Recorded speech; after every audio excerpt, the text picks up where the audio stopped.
welcome Pete Hegseth here to NATO again, to the Defense Ministers meeting. This will be an important meeting because we had a successful summit in The Hague.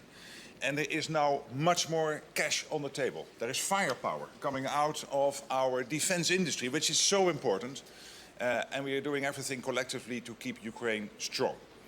But I particularly want to thank President Trump and you personally for your leadership and the whole team for the fact that NATO is now much stronger, more lethal, but it is also fairer.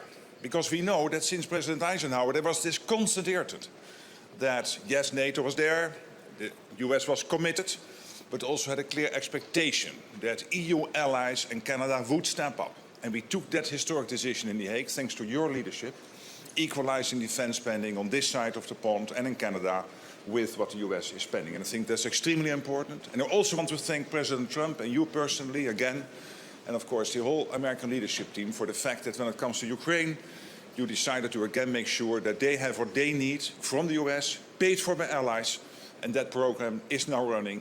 2 billion committed so far, and today I expect many new announcements of countries who will participate. So all in all, we are making great progress. Again, thank you so much, Pete, for everything you are doing. Mark. It's great to see you. Great to see you. Great to be here. And Mark mentioned it, firepower. That's what is coming, we expect it is coming from NATO.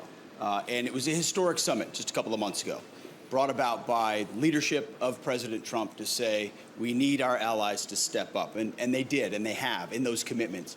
Now those commitments will soon translate into capabilities, which is the most important aspect of it.